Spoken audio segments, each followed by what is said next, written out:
थी last class में multiplication हो चुका है हम लोगों का, एडिशन सब्सट्रैक्शंस हो चुके हैं और टाइप्स के बारे में भी बात कर ली है। आज हम लोग इस वीडियो में केवल प्रॉब्लम्स का डिस्कशन करेंगे। कुछ अच्छे लेवल की प्रॉब्लम्स लेंगे और उसे डिस्कस करेंगे, और वो प्रॉब्लम्स प्रीवियस ईयर में भी पूछी गई हैं, ठीक है ना। प्रॉब्लम्स क्या है, वो प्रीवियस ईयर में भी पूछी गई हैं और अच्छे लेवल की प्रॉब्लम्स होंगी। तो जहाँ तक हम लोगों ने स्टडी की हुई है, जो कॉन्सेप्ट हम लोगों ने स्टडी किया हुआ है, वहाँ तक के ही क्वेश्चन मैंने चूज किए हुए हैं इस वीडियो में, कि आप लोगों को कहीं पे भी कोई दिक्कत नहीं आएगी अगर आपने मल्टीप्लिकेशन तक का कॉन्सेप्ट कंप्लीट कर रखा है तो, ठीक है। चलिए, तो हम लोग के पास एक क्वेश्चन मैंने यहाँ लिख रखा है, let C K is equal to N C K दिया हुआ है। आपको मालूम है कॉम्बिनेशन का सिंबल है। फॉर के बिलोंग्स टू 0 to n है एंड ए के और मैट्रिक्स ए के इज इक्वल टू है सी के माइनस 1 का स्क्वायर है 0 0 सी के स्क्वायर फॉर के ग्रेटर इक्वल टू 1 दिया हुआ है, ठीक है ना। के की वैल्यू क्या है, greater equal to 1 and a1 plus a2 plus a3 up to an is equal to दिया गया है k1 0 0 k2। देन ये आपके पास ऑप्शंस दिए गए हैं, ठीक है। अब इन स्टेप क्वेश्चन को कैसे सॉल्व करना है, तो ऑब्वियस सी बात है, यहाँ पे कॉम्बिनेशन का सिंबल लगा हुआ है, बाइनोमियल का कॉन्सेप्ट ऐसे क्वेश्चन में आ ही जाता है, ठीक है। तो सिंपल हमारा टारगेट क्या है कि भाई हमारे पास a1 plus a2 plus a3 दिया हुआ है और ये वैल्यू k1 k2 दी हुई है और हमारा जो आंसर है वो k1 k2 के फॉर्म में। तो अपना टारगेट ये है कि हम k1 और k2 की वैल्यूज को फाइंड आउट करें, ठीक है। चलिए, तो हम लोग बात करते हैं कि अगर a1 के बारे में बात की जाए, a1, तो a1 अगर n की जगह हमने k की जगह 1 लगा दिया तो वैल्यू क्या जाएगी बेटा, c0 स्क्वायर 0 0 और c1 स्क्वायर जाएगा, ठीक है। a2 के बारे में अगर बात की जाए तो वैल्यू आएगी c1 स्क्वायर 0 0 c2 स्क्वायर। ध्यान से देखिएगा, वैल्यू पुट कर रहे हैं 1 2 3, ये वैल्यू निकालना है क्योंकि सम निकालना है हमें। ऐसे ही अगर हमने an कर दिया, an कर दे तो क्या आएगा बेटा, cn माइनस 1 का स्क्वायर आएगा 0 0 cn स्क्वायर हो गया, ठीक है। अब बात करनी है कि a1 plus a2 plus a3 up to an करना है। क्या करना है, प्लस an।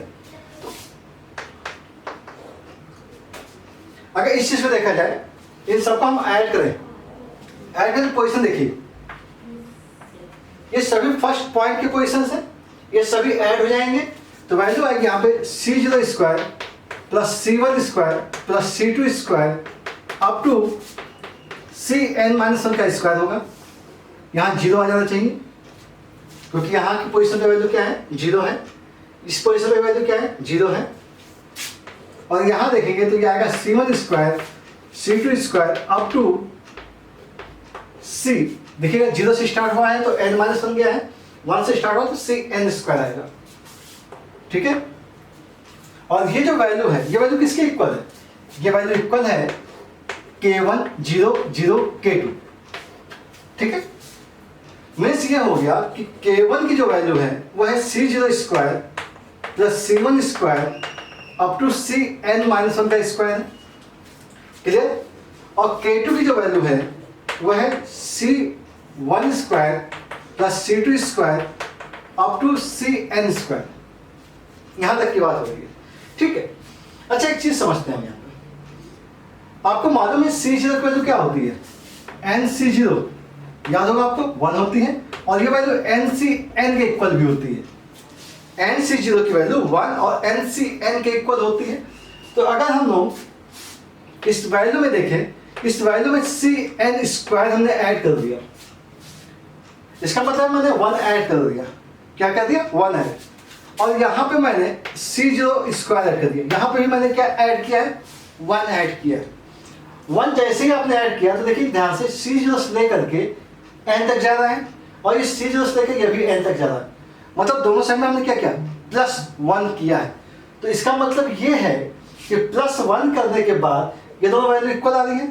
तो ऑब्वियस सी बात है कि इन दोनों रिजल्ट से आपको क्या मिलेगा, K1 is equal to K2 मिल जाएगा। K1 इज इक्वल टू क्या मिल जाएगा, K2 मिल जाएगा। ओके, तो K1 is equal to K2, ये ऑप्शन आपके पास हो जाएगा। ओके, अब बात ये करनी है कि K1 और K2 की वैल्यू भी निकालनी है। चलिए निकाल के देखते हैं। K1 इज इक्वल टू है C0 square plus C1 square plus Cn minus 1 का स्क्वायर है। हम लोग एक काम करने जा रहे हैं, क्योंकि सीरीज Cn तक होती है तो स्क्वायर कर लिया और माइनस का Cn स्क्वायर कर दिया। ठीक है, अब बात करनी है कि इसका सम निकालना है। ठीक है, तो इसका सम निकालने का एक बहुत शॉर्ट तरीका होता है कि अगर मान लीजिए यहाँ पे C1 स्क्वायर लगा हुआ है या C0 लगा हुआ है, तो ये दो C0 के मल्टीप्लिकेशन है। हम इनमें से किसी एक को लेते हैं, ध्यान से देखिएगा।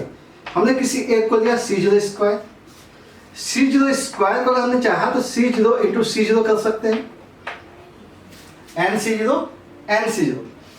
अच्छा, एक चीज और आपको मालूम है, NC0 का मतलब NCN होता है ना। तो इन दोनों में से किसी एक को चेंज कीजिए। देखिए ये शॉर्टकट है, बहुत इजीली निकल जाता है। तो वैल्यू आ गई NC0 और ये आ गया NCN।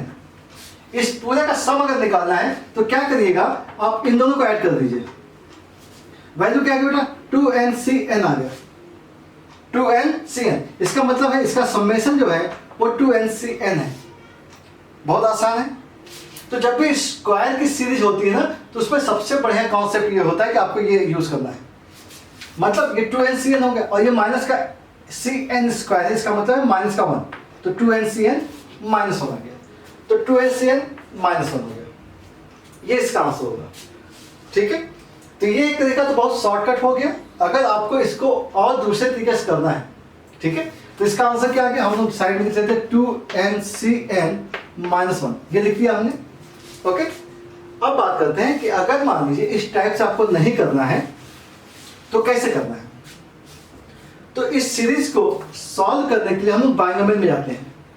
इसको सॉल्व करने के लिए क्या करते हैं, बाइनोमियल मेथड का यूज करते हैं। ठीक है, जब भी इस टाइप का क्वेश्चन आता है तो हम लोग क्या करते थे बेटा, हम लोग लेते थे 1 प्लस एक्स की power n।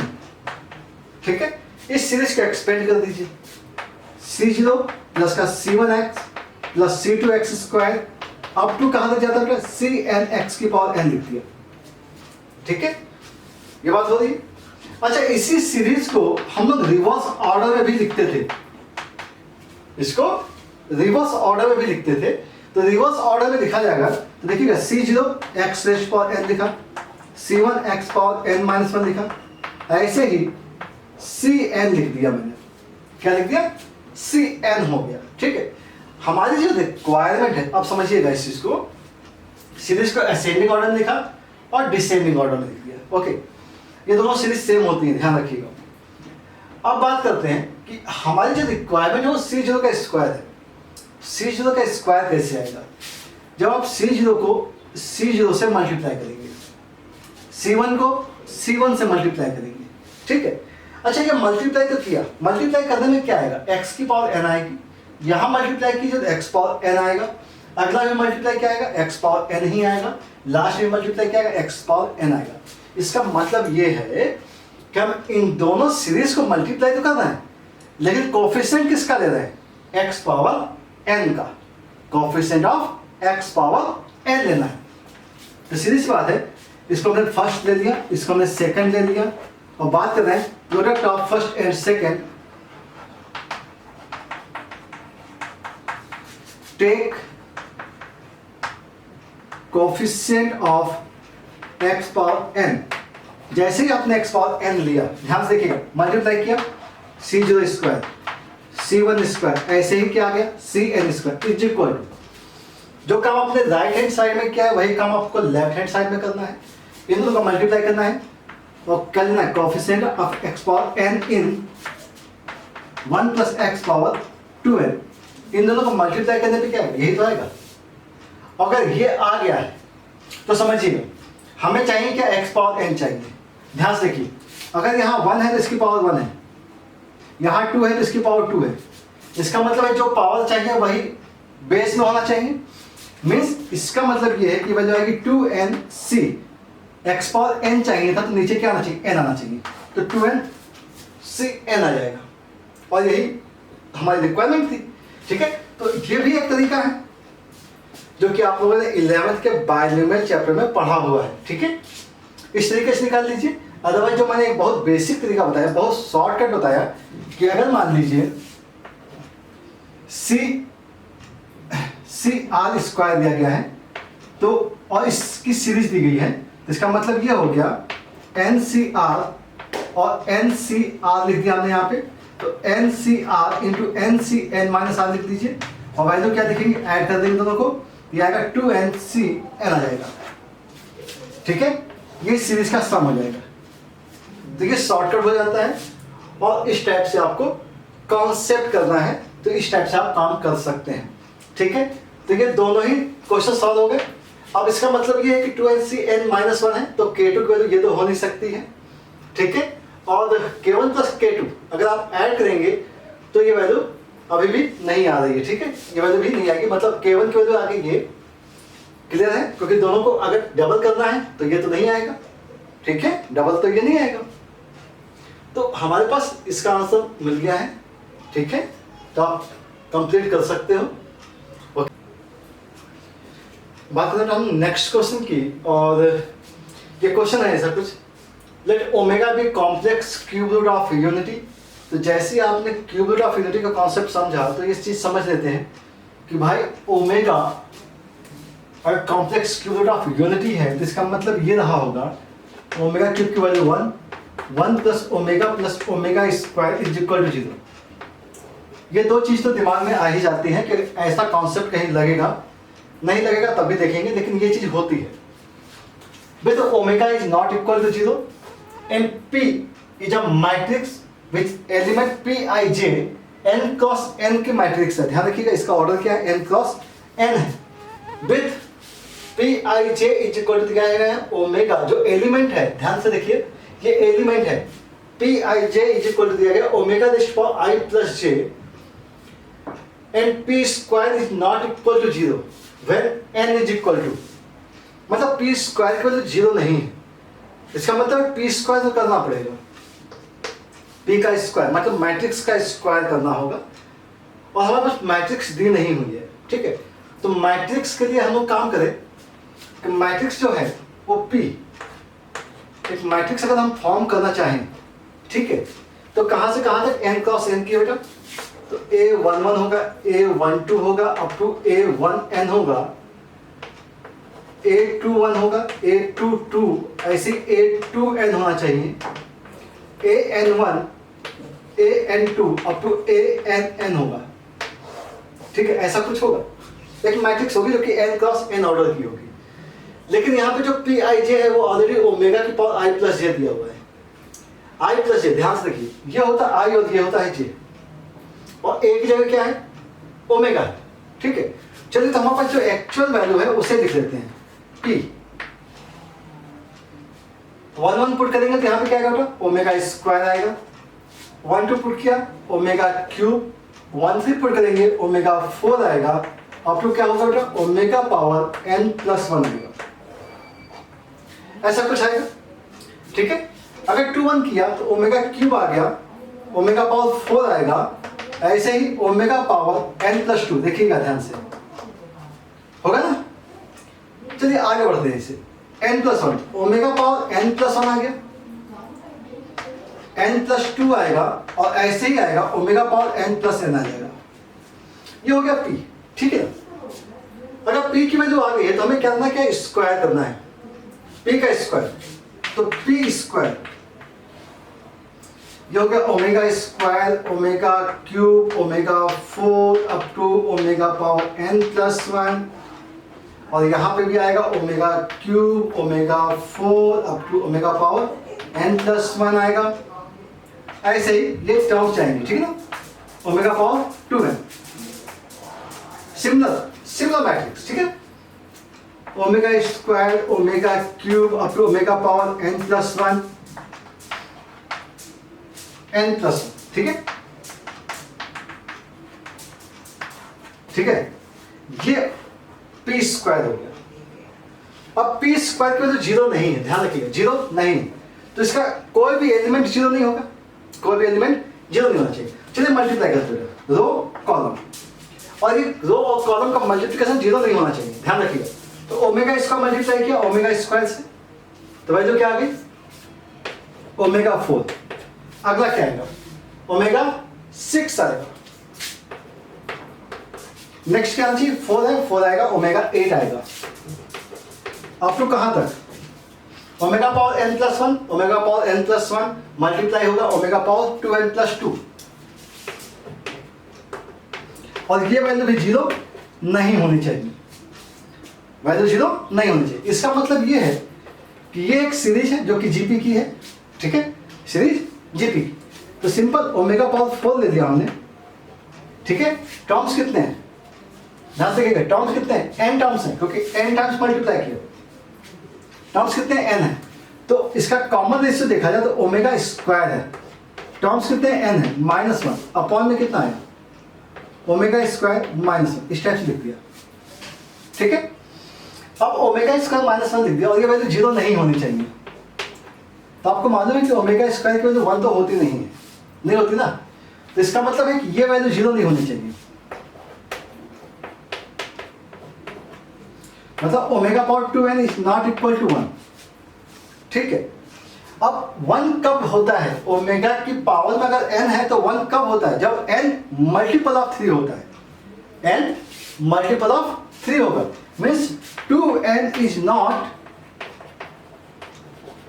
Multiple of 3, multiple of 3 नहीं होना चाहिए, ठीक है। n की वैल्यू मल्टीपल ऑफ 3 नहीं होनी चाहिए, मतलब 2n is not multiple of 3, इसका मतलब n is not multiple of 3,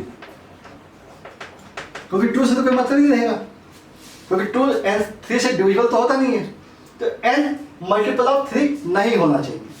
अब 3 का मल्टीपल नहीं होना चाहिए तो हमें देखना ये पड़ेगा कि 3 का मल्टीपल कौन नहीं है। ये 3 का मल्टीपल है, हाँ है, तो ये नहीं हो सकता है। ये 3 का मल्टीपल नहीं है, ये हो सकता है, ये भी हो सकता है, और ये भी हो सकता है। मतलब ये सभी के सभी 3 का मल्टीपल नहीं है, तो इसका मतलब है कि ये सभी आंसर्स हो सकते हैं, केवल ये आंसर नहीं होगा। बात समझ में आई है? सिंपल सा क्वेश्चन था, जस्ट मल्टीप्लिकेशन का केस था, ठीक है। अब ये क्वेश्चन आपका प्रीवियस ईयर के एडवांस में पूछा गया हुआ है, ध्यान रखिएगा। किसमें पूछा गया है? एडवांस्ड में। देखो क्वेश्चन में कुछ भी नहीं है, क्वेश्चन बहुत सिंपल सा है, जस्ट एक मैट्रिक्स को फॉर्म करना है, प्रोडक्ट करना है, और ये वैल्यू जीरो नहीं होगी, इस कॉन्सेप्ट को लेकर के क्वेश्चन को सॉल्व कर देना है, ठीक है। तो आसान सा क्वेश्चन है, आप कर सकते हैं। नेक्स्ट क्वेश्चन देखते हैं।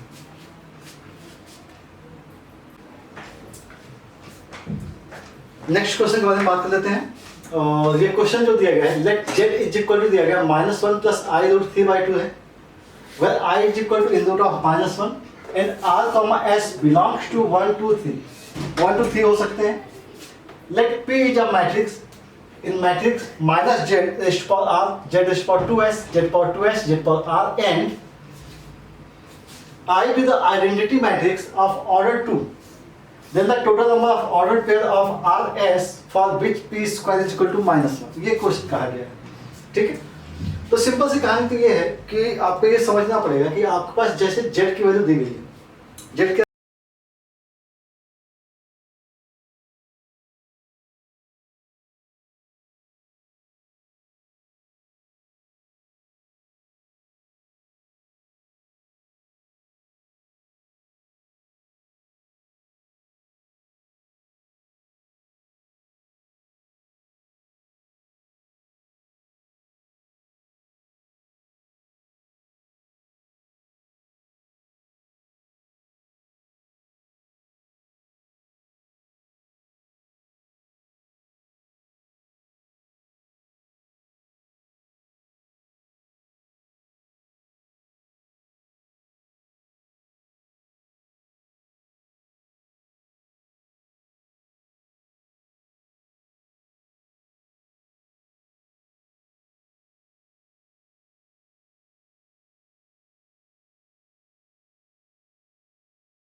नेक्स्ट क्वेश्चन, अब ये जो क्वेश्चन है, let P is equal to दिया गया है और मैट्रिक्स ऑफ 3 क्रॉस 3 है, 1 0 0 3 1 0 9 3 1 एंड Q एक मैट्रिक्स है जिसकी ऑर्डर 3 क्रॉस 3 है, such that Q minus P power 5 is equal to I3 दिया हुआ है। देन आपको बताना है Q ऑफ 21, Q ऑफ 31 और Q ऑफ 32 डिवाइड में दिया हुआ है, ABC आपको दिया हुआ है, ABCD वैल्यू दी हुई है। जब भी आप इस टाइप के क्वेश्चंस करते हैं तो ऑब्वियस सी बात है क्वेश्चंस कैलकुलेटिव होते हैं, आपको कैलकुलेशन देखना ही पड़ता है। लेकिन यहाँ पे जैसे P पावर 5 है, चीज़ें आसान है कि P पावर 5 तक तो आप कर ही सकते हो, लेकिन अगर मान लीजिए P पावर 50 आ जाए तब कैसे करेंगे। और एक चीज़ समझिएगा, ये क्वेश्चन अभी प्रीवियस ईयर मेंस में आया हुआ है, ये किस में आया हुआ है, मेंस का क्वेश्चन है और सेम पैटर्न का एडवांस में क्वेश्चन पूछा हुआ है जो कि 3 साल पहले पूछा हुआ है। ठीक है, सेम पैटर्न का एडवांस में पूछा हुआ है। ठीक है, तो हम लोग कोशिश करेंगे कि इसी मेथड से हम लोग दोनों ही क्वेश्चंस को सॉल्व कर लें। तो अब हम को सॉल्व करना जब है ये, तो हमारे पास जो Q की वैल्यू है एक्चुअल में Q is equal to I plus P power 5 है, I प्लस P पावर 5 है। ठीक है, इसका मतलब P पावर 5 तो आपको निकालना ही है, तो P पावर 5 तो हम निकालते हैं, सीधे P स्क्वायर करते हैं। ठीक है ना, P स्क्वायर 1 3 9 0 1 3 0 0 1 1 0 0 3 1 0 9 3 1। ठीक है, मल्टीप्लाई कीजिए रो विथ कॉलम, 1 का 1 से होगा 0 0 1 आ जाएगा, फिर 0 का 1 का 0 0 0 ये 0 आ जाएगा, अगला भी 0। ठीक है, अब सेकंड कॉलम, सेकंड रो रखते हैं, 3 मल्टीप्लाई विथ फॉर्म 3 आ जाएगा, फिर 1 का 3 से हो जाएगा, 0 का 9 से हो जाएगा। ठीक है, बहुत ध्यान से मल्टीप्लिकेशन कीजिएगा बेटा, ये मल्टीप्लाई हो गया। अभी कॉलम वाइज थर्ड कॉलम के बारे में बात कर लेते हैं, सॉरी सेकंड कॉलम के बारे में। 3 का 0 हो जाएगा, 1 का 1 आ जाएगा और 0 का 3 0 हो जाएगा। अब इसको इसके साथ 3 का 0 1 0 0 1 मतलब रिजल्ट 0 आ जाएगा। थर्ड रो के बारे में बात करते हैं, 9 प्लस ये कितना होगा, 9 होगा प्लस 9 आ गया। ठीक है ना, 9 प्लस 9। नेक्स्ट 9 का 0 हो जाएगा, यहाँ 3 प्लस 3 प्लस 3 आ जाएगा। नेक्स्ट 0 0 0 1 आ जाएगा। ठीक है ना, ये आ गया बेटा P स्क्वायर, वैल्यू क्या आ गई, P स्क्वायर आ गई। अब इस चीज को समझिएगा थोड़ा सा। अब अगर हम मान लीजिए P क्यूब कर रहे हैं, क्या करने जा रहे हैं, P क्यूब, समझिएगा थोड़ा सा, P क्यूब करने जा रहा हूं मैं। ये वैल्यू 1 0 0, ये 6 1 0 27 है, 6 है, 1 है और ये मल्टीप्लाई हो गया 1 3 9 0 0 1 0 3 1। ठीक है ना, एक बार P क्यूब करके देखते हैं। 1 मल्टीप्लाई इस कॉलम के साथ 1 आएगा, 1 आ जाएगा। ठीक है ना, अब इसी रो को इससे मल्टीप्लाई किया 0 0 0, 1 मल्टीप्लाई विद 0 0 एंड 0। नेक्स्ट देखिएगा 6 1 जा 6 और यहाँ पे 3, बात समझ ली, 6 का 1 के साथ 1 का 3 के साथ मतलब आ गया 9।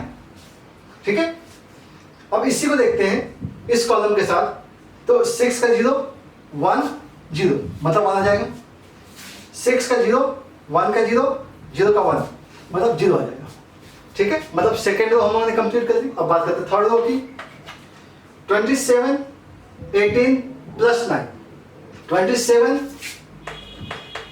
18 प्लस 9 आ गया। ओके, फिर 27 का 0 हो गया, यहाँ पे 6 आएगा और प्लस का 3 9 हो गया, ये 0 और ये 1 आ गया। ठीक है, ये वैल्यू जा रही है। अब हमें समझना पड़ेगा कि चीजें चल कैसे रहेंगी।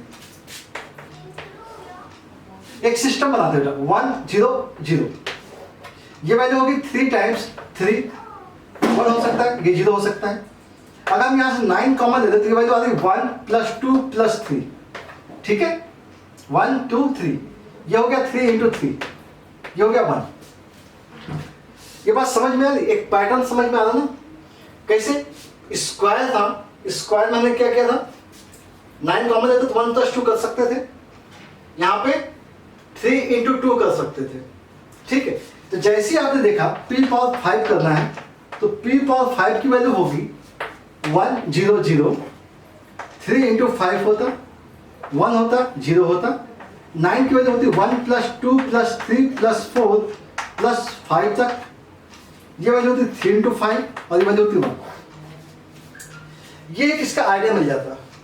और जैसे आपने ये किया, इसके बाद आपको करना क्या था, p⁵ आपको चाहिए क्या, q की वैल्यू, और q की वैल्यू क्या थी, i + p⁵।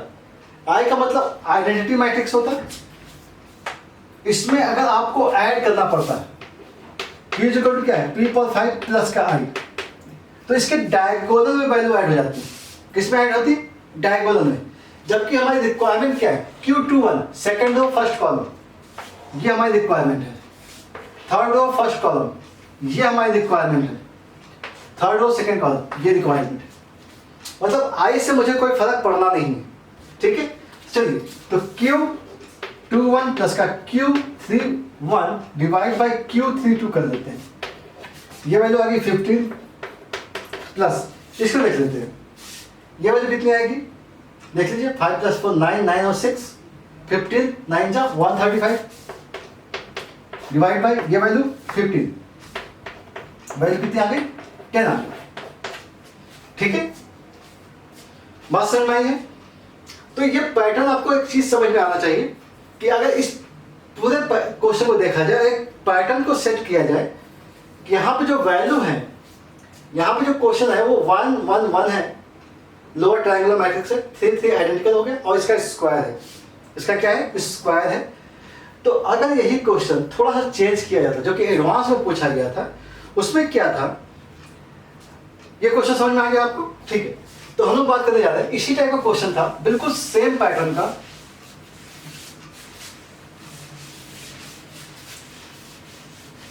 बस क्वेश्चन में क्या था कि जो वैल्यू थी यहां पर, यहां 3 3 नहीं था, यहां पे जो वैल्यू थी वो 4 और ये 4 है, यहां पे 16 है, और यहां पे जो वैल्यू थी वो 50 थी। वैल्यू क्या थी, 50 थी, और कुछ इस टाइप की ही वैल्यू फाइंड आउट करने के बारे में बात की गई थी। ठीक है, कुछ इस टाइप की वैल्यू फाइंड आउट करनी है। ऑब्वियसली बात है, p⁵ कहा गया था। तो एक पैटर्न आप समझ लीजिएगा कि जब इस टाइप का जब क्वेश्चन आता है ना, एक मैट्रिक्स मान लीजिए कोई A दिया गया है, that is 1 0 0 A 1 0 A square A और 1 दिया गया है।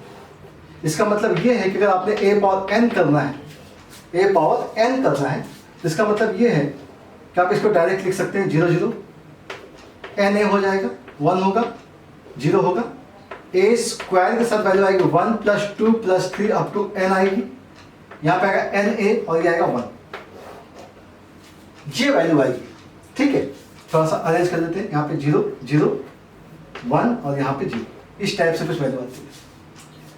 ये पैटर्न हो जाता है। ठीक है ना, अगर ये पैटर्न आपको पता हो गया तो चीजें बहुत आसान हो जाएंगी, क्योंकि पिछला क्वेश्चन जो हम लोगों ने किया था वो a⁵ तक किया था, तो वैल्यू कहाँ तक गई थी ना, 5 तक गई थी। अब इस क्वेश्चन को देखिए और पिछले क्वेश्चन से मैच करते हैं। सेम क्वेश्चन आपको दिख रहा है, p⁵ निकालना है आपको।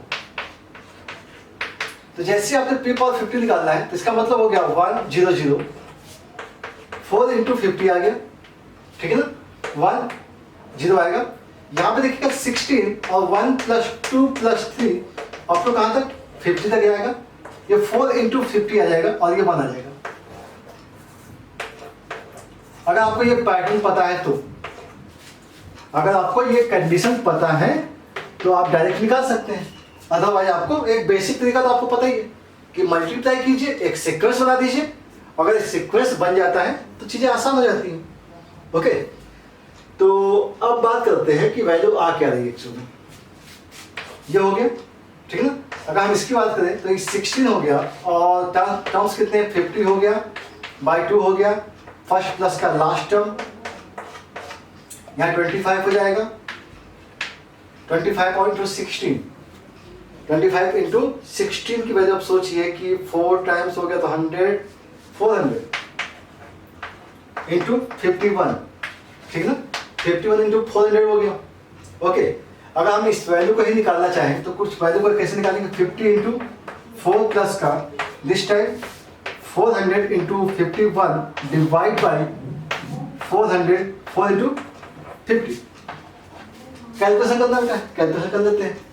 ये कितना हो गया 200, तो 200 कॉमन ले लीजिए, वैल्यू क्या आएगी 1 प्लस 200 कॉमन है बेटा, कितना कॉमन है 200 कॉमन है, यहाँ 2 बच गया, 102 हो गया, डिवाइड बाई 200 कैंसिल आउट हो गया, वैल्यू आ गई 103।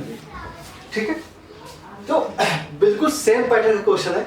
अब ये सोचिए कि ये शायद 2016 एडवांस में पूछा गया है और यही 2019 मेंस में भी आया हुआ है। बस मेंस में क्या था, पावर कम कर दी गई थी, जबकि एडवांस में क्या किया गया, पावर 50 कर दी गई है। ठीक है, तो पैटर्न आपको समझ में आ गया है। सीधी सी बात है कि क्वेश्चंस को मल्टीप्लाई करके हम देख सकते हैं। ठीक है, चलिए बात करें कुछ और क्वेश्चंस की। चलिए कुछ क्वेश्चन और देखते हैं हमें। तो नेक्स्ट क्वेश्चन है, let a is equal to दिया in bracket of cos x minus sin x cos x alpha दिया हुआ actually where alpha belongs to real number है such that a power 32 power 32 है, तो 32 पावर तक तो कर नहीं सकते हम, तो इसके बारे में सोचना है। Then value of alpha is, then the value of alpha is, ठीक है, a पावर 32, ठीक ना, a पावर 32 सॉल्व करने का कोई मतलब बनता नहीं है। तो हम लोग को क्या करना होता है, एक सीक्वेंस पकड़नी होती है, स्क्वायर करना होता है, क्यूब करना होता है, और एक सिमेट्री मैच कराते हैं कि किस पैटर्न पे क्वेश्चन सॉल्व हो रहा है, क्योंकि पावर 32 का मतलब है कि पूरे 3 घंटे में हम लोग यही करते रहेंगे। ठीक है, तो a पावर 32 नहीं करना है मुझे, a स्क्वायर करके लिखते हैं। वैल्यू क्या दी गई है, cause alpha minus sine alpha, sine alpha cause alpha, cause alpha minus sine alpha and sine alpha और कॉज अल्फा दिया गया।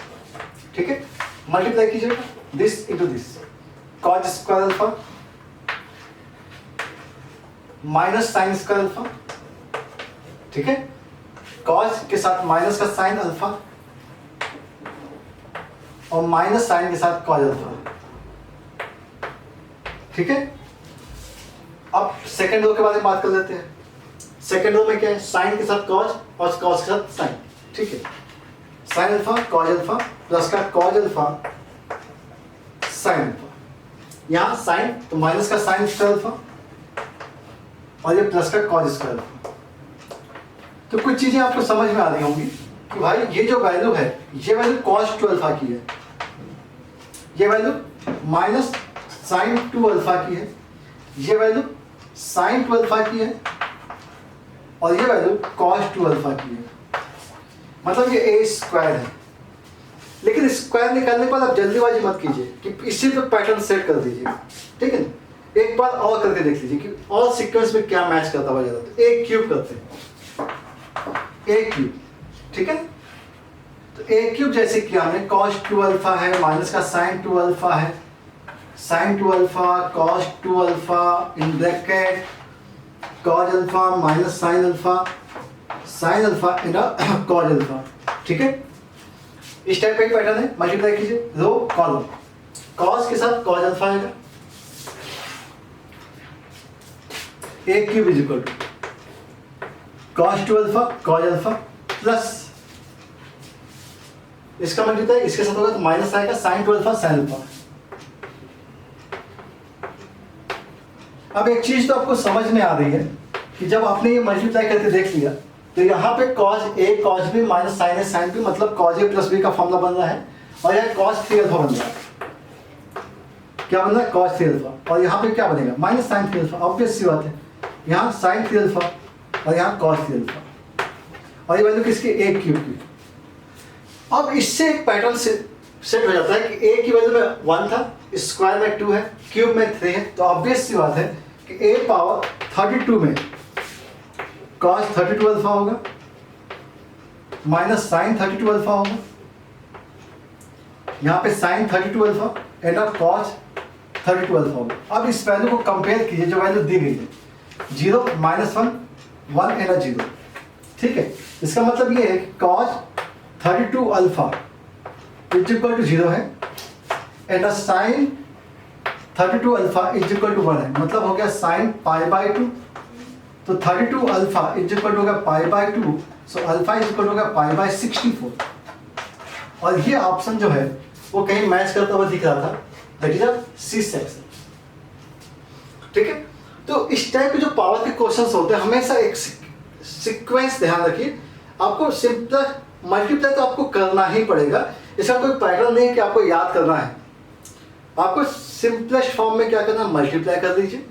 जैसे ही आपने मल्टीप्लाई हो गया तो एक पैटर्न आपको मिल जाता है जिसके अकॉर्डिंग आप आगे मूव कर जाते हो। बात समझ आ रही है? तो ये पैटर्न आपको ध्यान रखना, आपको मल्टीप्लाई को सिंपल सीधा, ये बहुत सिंपल से क्वेश्चन से मल्टीप्लाई करना है, ठीक है। और ये भी आपको 2019 मेंस का क्वेश्चन है। अब सोचिए इतने आसान से क्वेश्चन होते हैं वो मेंस लेवल पे आते हैं, लेकिन अगर आपको कॉन्सेप्ट क्लियर है, कैलकुलेशन ध्यान रखिएगा, मैट्रिक्स में कैलकुलेशन एक मेजर रोल प्ले करता है। जितनी तेज जितनी स्पीड से आप कैलकुलेशन कर सकते हो उतनी जल्दी आपका आंसर आएगा और गलती होने के चांसेस कम होते हैं, इसलिए इसके लिए प्रैक्टिस बहुत जरूरी है। बात समझ में आ रही? तो चलिए नोट कर लीजिए आप इसे। चलिए बात करते हैं नेक्स्ट क्वेश्चन की। और ये जो क्वेश्चन मेंशन किया हुआ है इसको इंक्लूड इसलिए किया है क्योंकि हम लोगों ने मैट्रिक्स में एक स्क्वायर मैट्रिक्स में एक पार्ट पढ़ा था, that is a trace of matrix. केवल उसके बारे में डिस्कस करने के लिए हमने इस क्वेश्चन को दिया हुआ है कि ट्रेस ऑफ मैट्रिक्स एक्चुअल में क्या होता है, क्योंकि इसके ऊपर अभी तक हम लोगों ने कोई भी क्वेश्चन नहीं किया है। तो आपका कॉन्सेप्ट क्लियर हो जाएगा इस क्वेश्चन से कि ट्रेस ऑफ मैट्रिक्स एक्चुअल में होता क्या है।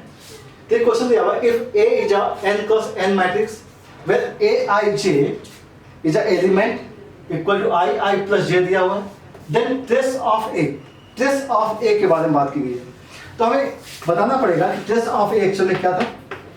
Trace of A is equal होता है किसी भी मैट्रिक्स का n इज इक्वल टू 1 से लेकर के या I इज इक्वल टू 1 से लेकर के n तक AII, मतलब जो है उसका प्रिंसिपल डायगोनल का सम होता है।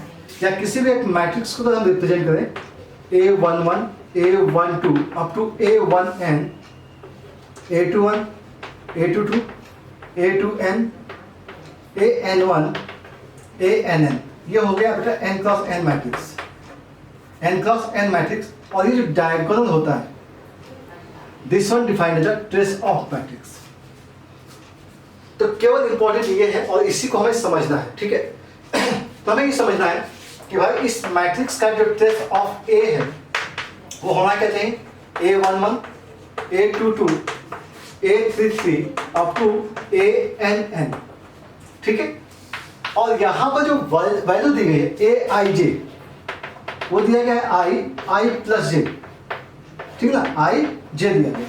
तो J का कोई सेंस तो है नहीं यहाँ पर, क्योंकि सभी जगह I 1 1 2 2 3 3 I और J क्या है, इक्वल है। IJ क्या है, इक्वल। तो जैसे आपने 1 1 पुट किया तो वैल्यू क्या है, 1 और 1 प्लस 1 2 हो गया, 1 इंटू 2 प्लस जैसे ही आपने यहाँ पे 2 पुट किया 2 प्लस 2 4, ठीक है। क्या पुट किया 2, यहाँ पे 2 और यहाँ पे 2 प्लस 2 4, मतलब 2 का स्क्वायर कर सकते हो, ठीक है। अगली स्टेप में जैसे आपने 3 पुट किया वैल्यू क्या आ गई 3 प्लस 3 3 का स्क्वायर। ऐसे ही लास्ट में अगर आपने n पुट किया है तो आ गया n और n प्लस n का मतलब हो गया 2n, ठीक है। ये एक सीक्वेंस आ चुकी है, कहीं कोई समस्या नहीं है, ठीक है। वैल्यू जस्ट पुट की है, I की वैल्यू 1 पुट किया, फिर 2 पुट किया, फिर 3 पुट किया, फिर लास्ट में n पुट कर दिया है। और यहाँ पे देखिए 3 प्लस 3 सॉरी 6 हो गया, यहाँ पे 2 प्लस 2 4 होगा और यहाँ पे 3 प्लस 3 6 होगा। अगली जगह 4 प्लस 4 8 आएगा, 4 इंटू 8 आएगा, ठीक है। तो ये एक सीक्वेंस आ जाएगी हमारे पास 1 2 2 4 3 6, मतलब डबल आ रहा है इसका, क्या था डबल आ रहा है। अब हमें क्या करना है, इस सीरीज को ऐड करना है। तो सीरीज से बात है, इस टाइप की सीरीज का हम एनएफ टर्म निकालते हैं, 2n² है, SN निकालना है बेटा, तो सिग्मा Tn कर देते हैं, तो सिग्मा Tn का मतलब होगा 2 सिग्मा n² हो गया, मतलब 2 टाइम्स सिग्मा n² मतलब n+1 और 2n+1 आ गया, डिवाइड बाई क्या आ गया 6 आ गया, 2 से कैंसिल ऑफ 3 हो गया, और यही हमारा आंसर आ जाएगा। ठीक है, तो ये हमारा आंसर हो जाएगा this one be divide by 3। ठीक है, तो केवल यहाँ पर इंपॉर्टेंट क्या था, that is a trace of matrix, जिसे हमें एक्सप्लेन करना था आपके लिए कि ये जो डायगोनल होता है, डायगोनल के एलिमेंट जो होते हैं वो होते हैं ट्रेस ऑफ मैट्रिक्स, मतलब sum of element of its principal diagonal. तो आपको ये याद रखना है बहुत अच्छे से, क्योंकि बहुत जगह काम आता है। ठीक है ना, कई बार क्वेश्चन पूछा जाता है तो आप कंफ्यूज हो जाते हो कि ट्रेस ऑफ मैट्रिक्स एक्चुअली में होता क्या है, जबकि बहुत बेसिक सी चीज है। डायगोनल के एलिमेंट का आपको सम करना है, that one trace of matrix. Clear? ठीक है, तो आप इसे कंप्लीट कर लीजिए। अब बात करेंगे हम लोग नेक्स्ट वीडियो में, और हम वहां बात करेंगे कुछ कॉन्सेप्ट की और कुछ सोल्यूशंस करेंगे। ओके।